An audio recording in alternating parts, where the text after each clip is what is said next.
La possibilité de l'habitation actuelle de Mars par une espèce humaine plus intelligente que la nôtre se présente à nous comme une conclusion toute naturelle des observations. On peut également admettre, sans hérésie scientifique, que les canaux de Mars soient des fleuves rectifiés dans un but intentionnel de distribution des eaux devenues rares sur la planète. Les astronomes qui nient ces possibilités font preuve d'une singulière pauvreté d'esprit. Camille Flammarion, Rêves étoilés, 1888.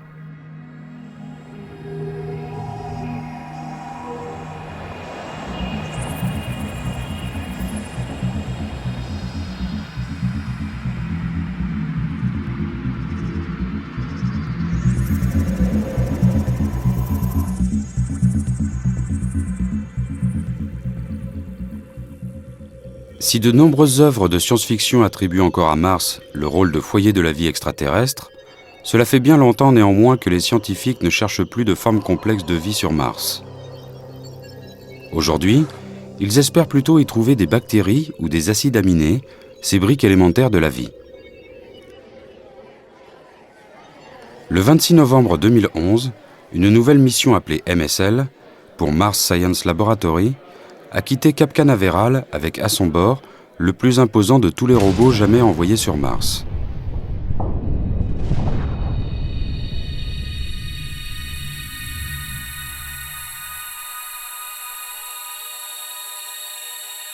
Avec ses 900 kg, ses 3 mètres de long et ses 85 kg d'instruments scientifiques, le rover Curiosity est parvenu à se poser sur la planète rouge en août 2012. Il devrait nous éclairer un peu plus sur l'habitabilité passée de Mars, c'est-à-dire sa capacité à avoir développé et accueilli la vie.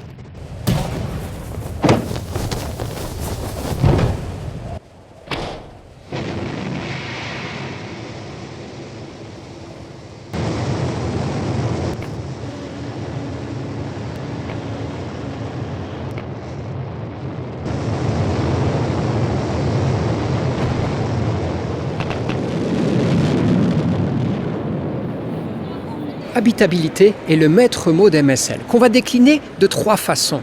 Par l'étude du climat, surtout passé, de Mars, par l'étude de l'exobiologie, c'est-à-dire de ces petites briques, carbone, azote, oxygène, qui font peut-être la vie, et par l'étude de la géologie des terrains martiens et leur minéralogie.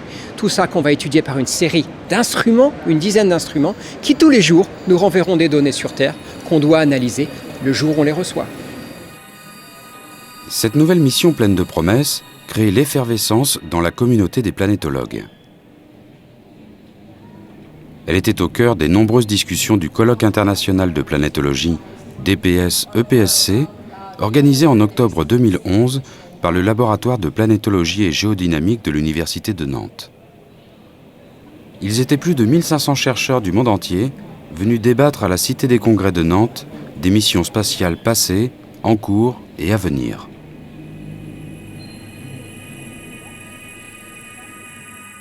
Jusqu'à 1972, les données qu'il y avait sur Mars laissaient penser que Mars était un petit peu comme la Lune, un désert cratérisé, sans grand intérêt pour la vie par exemple.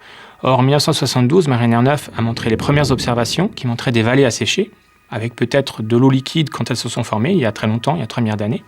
Et ensuite, Viking, les sondes Viking en 1976 ont démontré également qu'il y avait ces vallées un petit peu partout sur la planète, mais uniquement dans les terrains très anciens, ce qui montrait que cette période où il y a pu avoir de l'eau liquide à la surface, s'était faite il y a 3,5 à 4 milliards d'années. Cette phase où l'eau était stable à l'état liquide sur Mars, assez rapidement s'est éteinte, probablement parce que le champ magnétique a disparu, l'atmosphère a quitté la planète. Et tout d'un coup, Mars est rentré dans une ère tout à fait différente, une phase où l'eau n'est plus stable à l'état liquide à la surface et où Mars est devenu un énorme désert aride, sec, et à nouveau ça perdure jusqu'à aujourd'hui. Grâce aux précédentes missions spatiales, on sait qu'il fait aujourd'hui en moyenne moins 60 degrés à la surface de Mars, que son atmosphère est composée à 94% de dioxyde de carbone et qu'il n'y a plus d'eau liquide. Mais alors, qu'est devenue toute cette eau ? A-t-elle complètement disparu de la surface martienne ? En fait, on ne peut pas dire que l'eau est disparue sur Mars.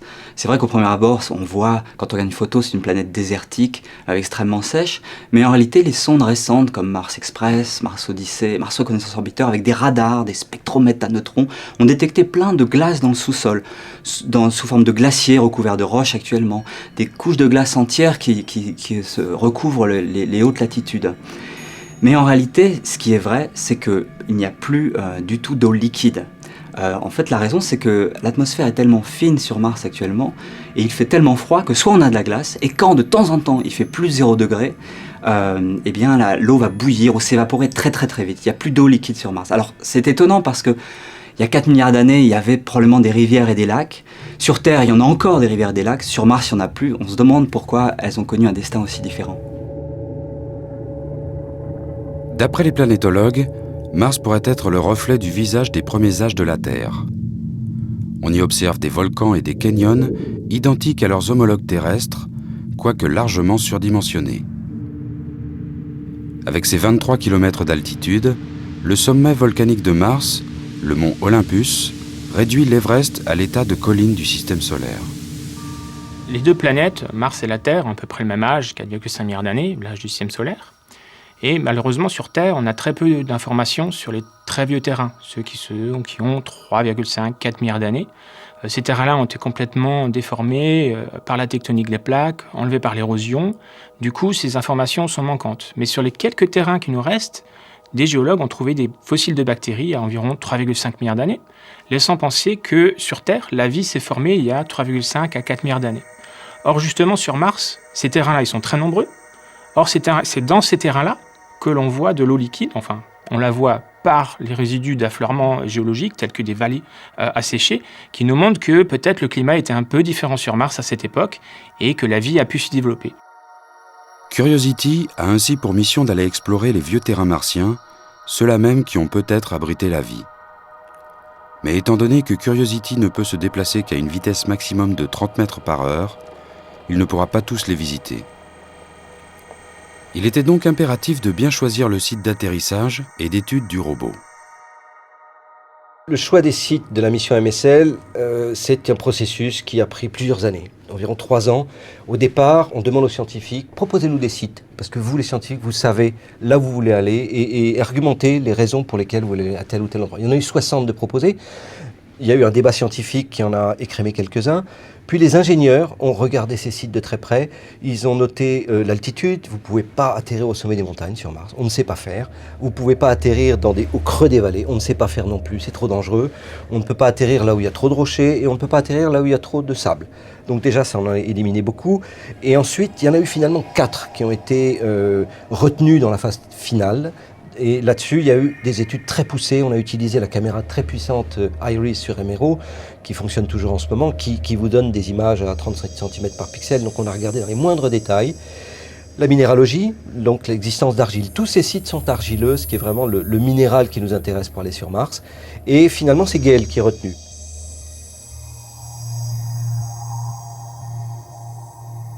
Gale has a basic excavation, but then the crater itself has been filled in with sediments. And the European Mars Express orbiter has actually observed clay minerals and sulfate sediments in this crater. So you land in Gale, you can drive around and find these outcrops right there close to you. Curiosity a pour mission d'aller explorer l'immense cratère de Gale, large de 154 km, et de le décrire sous toutes ses coutures. Ces 10 instruments scientifiques lui permettent d'analyser la chimie et la minéralogie des roches, d'y détecter d'éventuelles molécules organiques, de mesurer les paramètres météorologiques, de détecter les particules radioactives et d'accumuler quantité d'images macro et microscopiques. Développé notamment en France, le spectromètre à ablation laser ChemCam permet aux scientifiques de gagner un temps précieux en analysant la chimie élémentaire des roches à distance. Grâce à un puissant laser, on va étudier les roches environnantes. En fait, on va tirer de manière très très précise sur une toute petite partie de la roche, ce qui va permettre de vaporiser la roche, et ensuite, par spectroscopie, on va étudier cette vapeur. On va étudier ce qu'on appelle des spectres, dans lesquels on va avoir des pics, des pics dont la position en longueur d'onde nous permet de remonter à la composition élémentaire de la roche.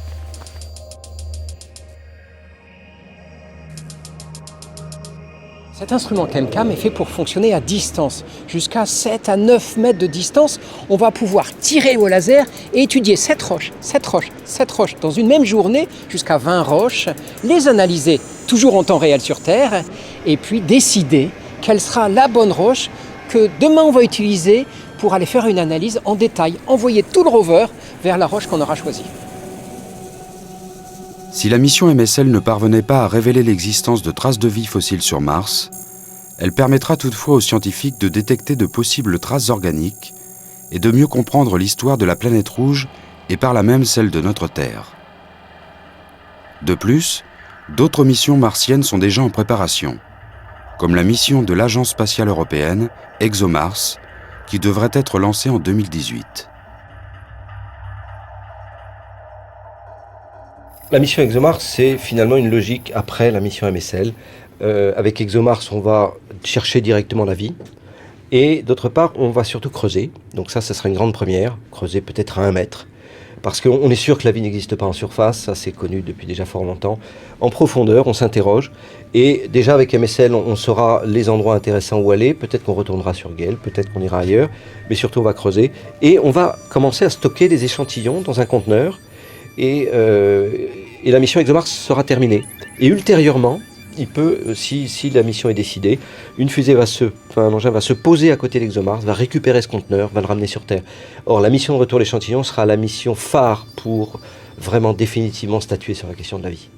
Mars n'est cependant pas l'unique terrain où les planétologues traquent des formes de vie extraterrestres. Aujourd'hui, la fenêtre de recherche d'habitabilité, là où la vie a pu émerger dans le système solaire, s'étend au-delà de la ceinture d'astéroïdes. Les chercheurs suspectent la présence de vastes océans d'eau liquide sous la surface des satellites Titan, Encelade ou encore Europe. Des molécules organiques complexes ont également été décelées sur ces mondes. En revanche, Mars a ceci de spécial, elle est accessible à l'homme. Après les robots, on envisage de lancer des astronautes, des hommes et des femmes vers Mars. Et pour le moment, on s'entraîne parce que c'est pas encore dans les cahiers, donc on perd pas son temps. On fait des simulations, des ingénieurs, des géologues se retrouvent dans des bases martiennes. Maintenant, la réalité des faits, eh bien ma foi, quand on aura un budget, on pourra y aller. En 2020, par exemple, si on signait tout de suite. Mais la réalité de la politique, c'est qu'il faudra vraiment un concours de circonstances favorables pour qu'on aille sur Mars. Ça pourrait être 2020, ça pourrait être 2030. L'avenir nous le dira, mais à ce moment-là, la réalité aura rattrapé la fiction.